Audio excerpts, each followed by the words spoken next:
नमस्कार, मैं संतोष सिंह और आज हम बात बिहार की कर रहे हैं।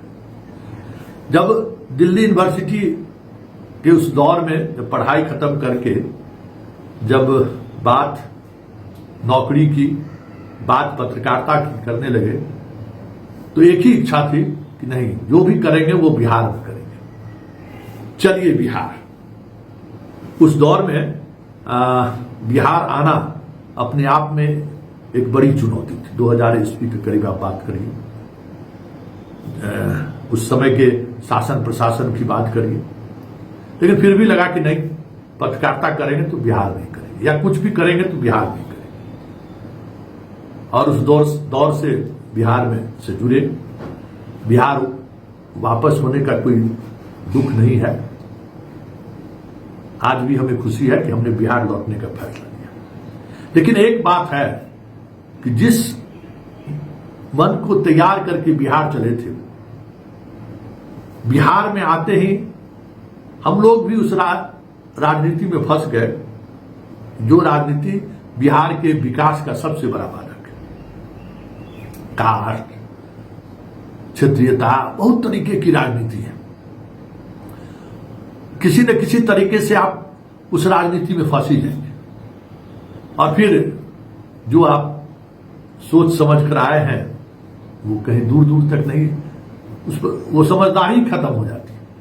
लेकिन 25-26 साल के पत्रकारिता जीवन में हम ये बात कह सकते हैं कि वो चीजें अभी भी हमारे अंदर बची हुई है। बहुत तरीके के थप्पे खाने के बावजूद भी आज भी वो चीजें उसी तरीके से कसमकस के साथ दिल में मौजूद है। पता नहीं क्यों आज मुझे लगा कि अब बहुत राजनीति हो गई है और इस राजनीति ने बिहार को बहुत नुकसान पहुंचाया है। अब कुछ बिहार की भी बात होनी चाहिए। हम राजनीति करके क्या दिए? रामविलास पासवान, लालू यादव, नीतीश कुमार जैसे नेता दिए, कर्पूरी ठाकुर जैसा नेता दिए, और क्या दिए?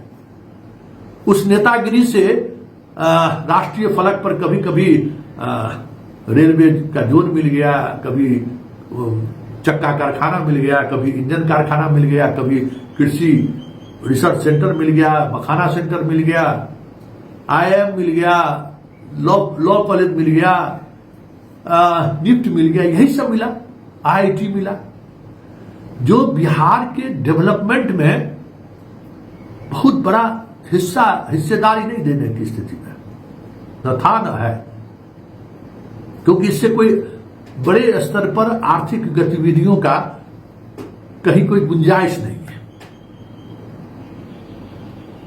मुझे लगा कि ये दौर, अभी जिस दौर से हम लोग गुजर रहे हैं, डबल इंजन की सरकार है, राजनीति छोड़ दें कुछ वर्षों के लिए। 2030 तक तो कुछ होने वाला बिहार में नहीं है। जो बहुमत सरकार NDA की ही रहेगी। 2014 के उस प्रयोग को लेकर मुझे लगता है कि नीतीश कुमार का वो निर्णय, राजनीतिक निर्णय, बिहार को बहुत नुकसान दे गया। क्योंकि अगर मोदी के साथ रहते 2014 में, तो 2014 से लेकर 2019 में भारत सरकार का खजाना भी बढ़ा हुआ था। जो चाहते सो हो जाता, जो चाहते सो हो जाता। और क्या मतलब है वो उस आइडियोलॉजी को छोड़ दीजिए, सब कुछ छोड़ दीजिए देश के अन्य राज्यों के सामने। पूरा देश का ठेका हम बिहारी थोड़े लिए हुए हैं। धर्मनिरपेक्षता का ये हम नहीं लोग उठाए हुए हैं क्या? नहीं ना। सोशल जस्टिस की लड़ाई लड़ लीजिए, लालू जी लड़ लीजिए। डेवलपमेंट अंतिम व्यक्ति तक पहुंचाने की लड़ाई नीतीश के नेतृत्व में लोगों ने लड़ लिया।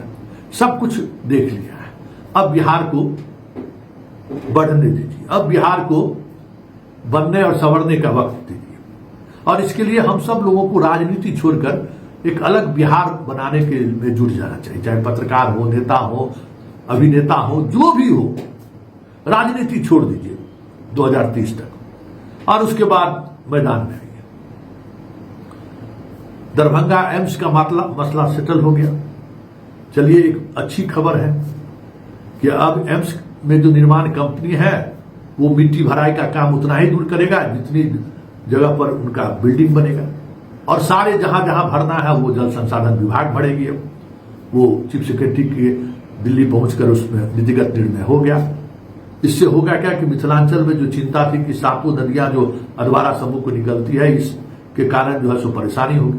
अब तो मिट्टी उड़ाही जिस तरीके से होगी, मिट्टी नदी पुरानी स्थिति में आ जाएगी, एकदम सातों बहन जो है सो हंसेगी खेलेगी, इनका घर मतलब पेट ही खत्म हो गया था।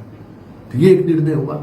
दरभंगा एयरपोर्ट के लिए चलिए नवंबर में अब अंतर्राष्ट्रीय उड़ान भरने की आधिकारिक घोषणा होगा। एयरपोर्ट का जो एक्सटेंशन होना है वो काम अंतिम चरण में है। रात में लैंडिंग का भी बात हो गया। तो एक दरभंगा एयरपोर्ट के डेवलप होने से सिर्फ दरभंगे के लोगों को थोड़ी फायदा है, सहरसा से लेकर सीतामढ़ी से लेकर मुजफ्फरपुर, सिवान, समस्तीपुर सब लोग के लिए आसान हो गया। और जितना कनेक्टिविटी बढ़ेगा और आसान होगा। जितना 4 लेन से सीधे एयरपोर्ट पर हम लोग पहुंच जाए तो पटना कोई कहाँ जाएगा, सीधे दरभंगा जाएगा। इसी तरीके से डबल इंजन की सरकार है। डेवलपमेंट को लेकर हम लोग क्या कर सकते हैं? कोटा में कौन लोग पढ़ रहे हैं, कौन लोग पढ़ा रहे हैं? जो पढ़ रहा है वो भी बिहारी, जो पढ़ा रहा है वो भी बिहारी। क्या हम राघोपुर दियारा में खोल नहीं सकते हैं? एजुकेशनल हब नहीं खोल सकते हैं? उसी तरीके से सोनपुर के दियारा में हम और इंस्टीट्यूशन खड़ा नहीं कर सकते हैं? आईटी हब खड़ा नहीं कर सकते हैं? बहुत सारी चीजें हैं। नदियों का जो उद्गम स्थल है उस पर रिसर्च अध्ययन के लिए केंद्र नहीं खोल सकते हैं? मिथिलांचल में पांडुलिपि पर इतनी बड़ी बड़ी बातें हो रही हैं, क्या उस पांडुलिपि को लेकर हम कुछ कर नहीं सकते हैं? बहुत कुछ करने को है। और उन तमाम चीजों पर हम सकारात्मक तौर पर तभी बढ़ सकते हैं जब हम राजनीति छोड़कर बिहार के विकास की बात सोचें। हम राजनीति छोड़कर बिहार की बात सोचें, यह तभी संभव है। नहीं तो फिर तो बहुत मुश्किल है। राजनीति करते रहिए। अब बात हम कर रहे हैं भाई हमने क्या किया। आनंद मोहन का कल हम सुन रहे थे कि हम किशोरी सिन्हा उस समय में, तो अब वो दौर है। अब वो दौर बदल चुका है। डेवलपमेंट के लिए आनंद मोहन जी सोचिए डेवलपमेंट क्या हो सकता है, डेवलपमेंट का नजरिया क्या हो सकता है।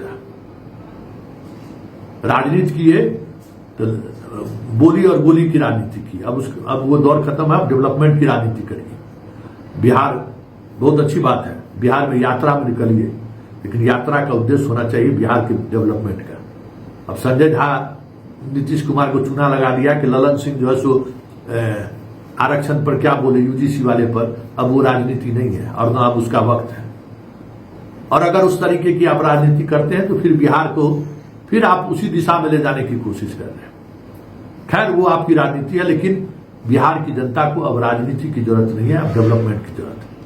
और इससे बेहतर मौका नहीं मिल सकता है। सब लोग नए हैं, सम्राट चौधरी भी नए हैं, बाकी मंत्रिमंडल के अधिकांश लोग नए हैं, पदाधिकारियों का एक नया पौधा बिहार में डेवलपमेंट के लिए कमान संभाल रहे हैं। सब कुछ लालू एरा और नीतीश एरा खत्म है। सेक्रेटरी नए नए जो यंग बैच के आईएएस अधिकारी हैं जो नीतीश कुमार के कार्यकाल के समय में आए, वो सब लोग अब सेक्रेटरी लेवल पर हैं। ऐसे लोगों की जरूरत भी है। तो बिहार बदलने पर बात करिए। देखिए अभी 3 दिन पहले 2000 करोड़ रुपया बिहार को मिल गया। उस कमेटी के चेयरमैन राजीव प्रताप रूडी 1200 छपरा को दे दिए, 800 दरभंगा को दे दिए। कमला का उड़ाही हो जाएगा, उधर गंडक का उड़ाही हो जाएगा। तो इस तरीके से 2-2 हजार 4-4 हजार 5-5 हजार करोड़ रुपया का पैकेज अगर हम सब लोग मिलकर आए, गिरिराज दा से भी उम्मीद किया है, गिरिराज दा को भी मोटिवेट किया जाए कि भाई खाली मंत्री मत रहिए। चिराग के पास भी बेहतर मंत्रालय है, मांझी के पास भी बेहतर मंत्रालय है, ललन सिंह के पास भी बहुत बेहतर मंत्रालय है। उन मंत्रालय से बिहार को क्या मिल सकता है, इस पर सोचने की जरूरत है। और वो कैसे हो सकता है, इस पर मनन करने की जरूरत है, क्योंकि तभी बिहार बदल सकता है। और अभी बिहार बदलने के ऊपर सोचिए। राजनीति फिर होगी, फिर उठापटक होगा, फिर देश का फिजा बदलने की बात हम करेंगे। लेकिन फिलहाल बिहार बदलने की बात करिए, क्योंकि बिहार अगर नहीं बदला 30 तक तो फिर ये बिहार बिहार नहीं रहेगा, ये सोमालिया हो जाएगा। सोच लीजिए, न शिक्षा है, न स्वास्थ्य है, कुछ चीजें हैं बिहार में, और जो बेसिक चीजें नहीं है तो फिर क्या हो गया? सारे कॉलेज खाली, स्कूल खाली, जिसको मौका मिल रहा है, जिसके पास पैसा है। बिहार में न बच्चों को पढ़ाना चाहता है, न बीमार होने पर इलाज कराना चाहता है। तो क्या चाहते हैं? इस बीमारू बिहार को पॉलिटिक्स करके क्या होगा? कम से कम इस तरफ तो बढ़ने की बात सोचिए।